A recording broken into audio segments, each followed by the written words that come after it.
বিদ্যুৎ না হলে সেচ চলে না, বিদ্যুৎ না হলে গার্মেন্ট চলে না, কারখানা চলে না। গোটা জাতিকে একটা সংকটের মধ্যে আপনি ফেলে দিচ্ছেন।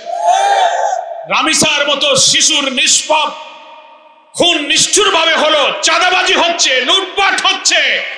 বিএনপির নেতারা সফর করার আগে 15 বছরের মেয়ে জোগাড় করে রাখতে বলে, সেই দিকে দলকে সংশোধন করার কোন প্রচেষ্টা সরকারের নাই।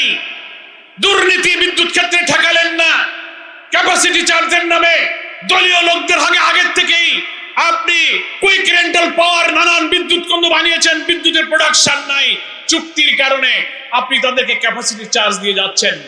এই অর্থমন্ত্রী আমির খসরু সাহেব আইএমএফ এর শর্ত পূরণ করার জন্য বৈঠক করে আইএমএফ শর্ত দিয়েছে বিদ্যুতের দাম বাড়াও।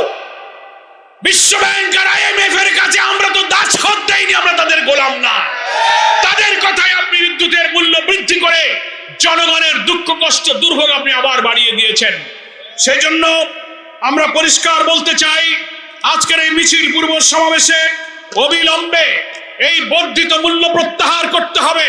বিদ্যুৎ সেক্টরে আপনি যে দাম বৃদ্ধি করেছেন, এই গ্রাহকদের ভোগান্তি কমিয়ে বরং বিদ্যুৎ সেক্টরের সমস্ত দুর্নীতি, অনিয়ম, সিস্টেম লস, অব্যবস্থাপনা এবং হাজার হাজার কোটি টাকা প্রতি বছর যে ক্যাপাসিটি চার্জ ক্যাপাসিটি চার্জের নামে আপনি যে টাকা দিচ্ছেন সব দলীয় লোকদের পকেটে যাচ্ছে, এইগুলো বন্ধ করে বিদ্যুৎ সেক্টরকে আপনি রক্ষা করুন। সারা দুনিয়াতে বিদ্যুৎ সেক্টরকে রক্ষা করার জন্য নবায়নযোগ্য জ্বালানি, রিনিউয়েবল এনার্জি যেটাকে বলা হয়, সারা বিশ্বের দেশগুলো সেই দেশে নবায়নযোগ্য জ্বালানি তৈরি করার, সৃষ্টি করার এবং বিপণনের জন্য, উৎপাদনের জন্য পদক্ষেপ নিচ্ছে। বাংলাদেশে সেই দিকে একটি পদক্ষেপ না নিয়ে আপনারা সাধারণ গরিবের উপরে আপনি বড়ার উপরে খাড়া না দিচ্ছেন। প্রিয় বন্ধুগণ, বাংলাদেশ জামায়াত ইসলামীর পক্ষ থেকে আমরা তাই নিন্দা জানাতে চাই। বিদ্যুতের দাম বাড়লে শিল্প, বাণিজ্য, ব্যবসা, জনজীবনে নাবিশ্বাস উঠবে। একের পর এক 2 বছর মধ্যে আপনি দাম বাড়াবেন না কথা দিলেন, 3 মাসের মধ্যেই দাম বাড়ালেন। সামনের 5 বছরে জনগণের রক্ত চুষে আপনারা হয়তো খেয়ে ফেলবেন, সে ব্যাপারে জনগণ কিন্তু আতঙ্কিত। অবিলম্বে সিদ্ধান্ত থেকে ফিরে আসুন।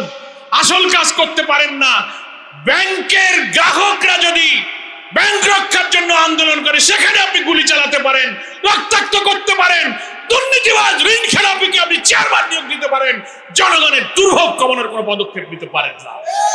আজকের এই বিক্ষোভ মিছিল পূর্ব সমাবেশ থেকে এই সমস্ত গণবিরোধী পদক্ষেপ বন্ধ করার জন্য আবেদন জানাই। 7 তারিখে সংসদ অধিবেশন বসবে, বাজেট পাস হবে।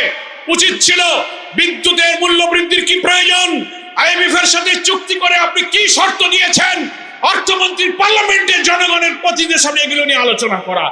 আপনি পার্লামেন্টে না তুলে সংসদের আগেই আপনি গতকালকে বিদ্যুতের মূল্য বৃদ্ধির সিদ্ধান্ত দিলেন।